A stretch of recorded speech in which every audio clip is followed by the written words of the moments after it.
The restoration of the Traveller might feel like it's slowing down, but in reality that's not the case. There's an awful lot still to do. Last week we finished building the engine. Aaron prepped and painted the bodywork, and David polished the chrome and cleaned up the parts, ready to go back on the car. But, as with all restorations, the list is endless. We've made the decision to tackle some extra welding on the advice of our friend Paul, who did the amazing paintwork in the engine bay area. It feels a bit like taking 10 steps back, but in the end we'll have a structurally solid car, and that makes it all worth it. So Paul's coming back, this time as Mr. Welder. So that was the cross member. I think that's where some of the suspension picks up, the rear torsion bars. And yeah, it was a bit flaky, I think the phrase is. The whole cross member, that's how it fits underneath the car.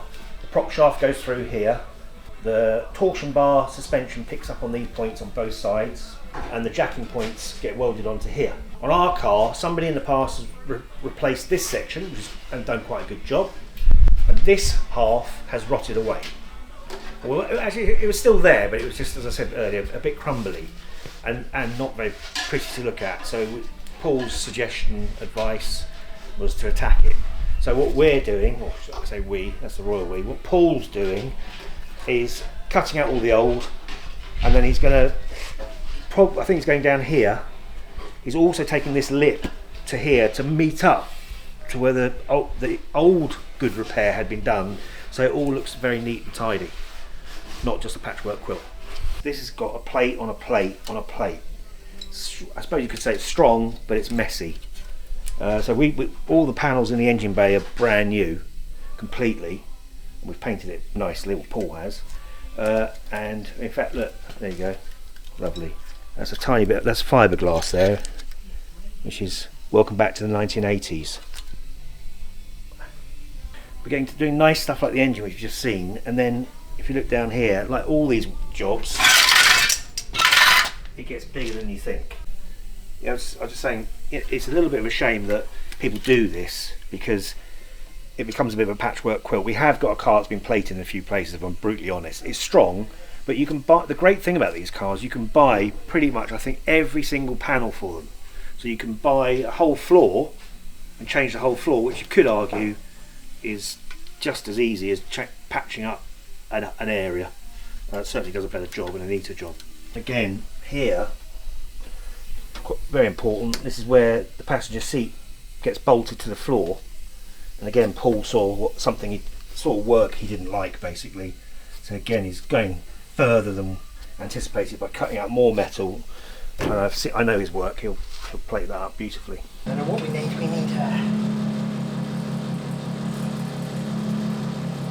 the welding gods have been very kind to us, haven't they? No, I was just saying, that was basically exactly the same as the engine bay, these sort of plates on plates. I'm welding up the Moggy, that's what I'm up to. Yeah, no, we'll just make some plates. It's got a little bit bigger job, which we'd always expect.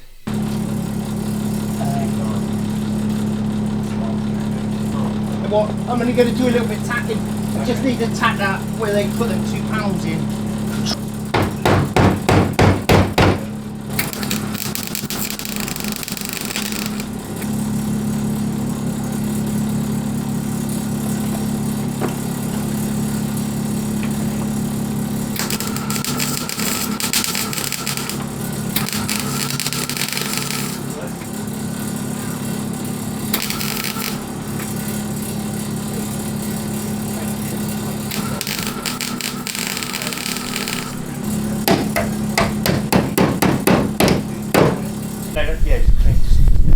I rang up East Sussex Miners to get new ones of these, which are reflector rubbers, and then you sell them as a set and they're 15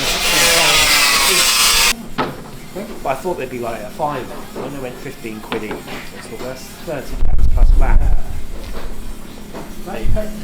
That is, yeah. In fact, you've dropped them in there now, let them soak. Touch that.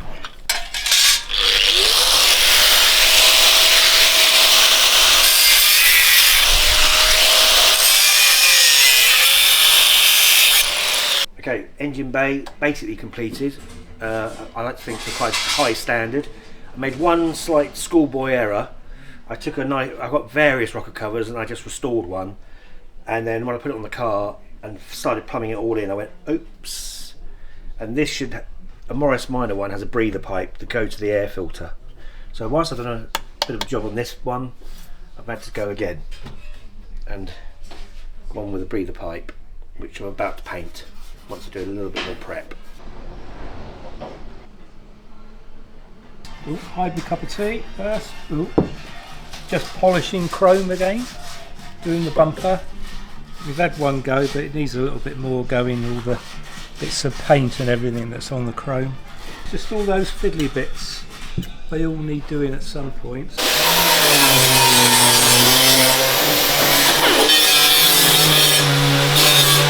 One bit I'm not very happy with, and that's where the oil goes in. It's not quite pitted.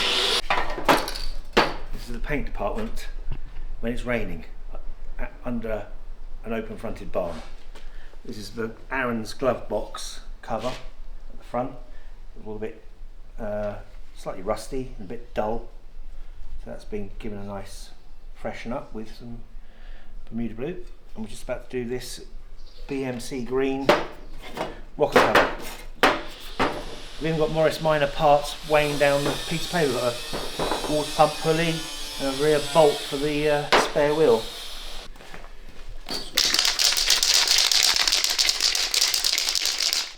Trick with painting with rattle cans is several coats, light coats, and then give them sort of 5-10 minutes between coats. Don't try and do it all at once, and then you'll get a pretty good finish.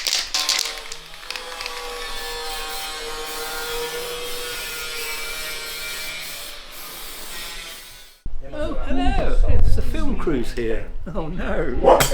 And she's filming already. Cow with a rifle.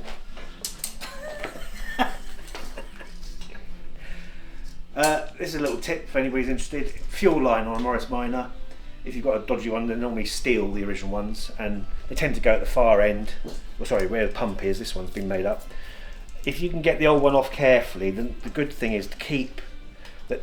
The factory ones have got exactly the right shapes and curves. It doesn't look like much, but everything here, curve-wise, matters. It's going round onto the chassis, round over the gearbox, support at the back, and this is my little trick, which is when you get a replacement one, it's in copper, which is quite soft and easy to use, but you go along and connect it.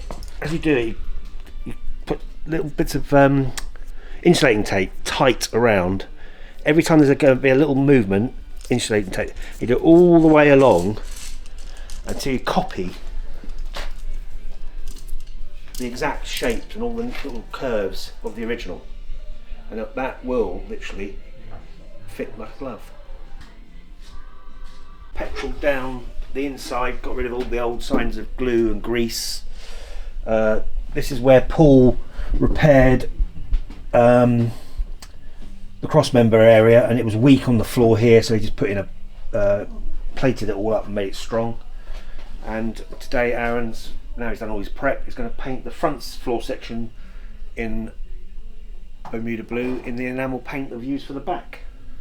Sometimes it's good for morale to throw things around the car with what's coming up. And these are the aluminium strips, which David has sat there, the little church mouse, spending many hours hand polishing them all up. And I can go one stage further. I've been a bit of an anorak. I've even got the right screws. I got them years ago for this, and they all have brand new screws, nicely polished. They all look lovely. Like buses, they all come at once. You alright? Morning. Morning. Oh, and bloody like me. Hello. Hi, David. Morning, Rob. Hi, Nicola. Oh, bloody Aaron as well. Got to work for it. All the high-paid van, this industrial shape. I wish. How you doing, David? That's the angle. It's off my angle grinder. The pressure's on. Self-made pressure. Yeah, we knew it was going to be. It's like got under a grand Porsche to try and finish. You ought to incentivise each other, saying who's going to get it finished first, the Porsche or the Moggy.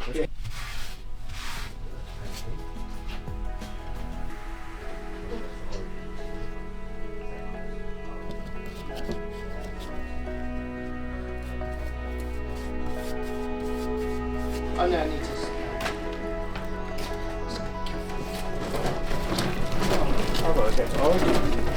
Are you going to be back? No, he's back. he's definitely going to help me. Yeah. This front suspension help. I've gone above and beyond. So.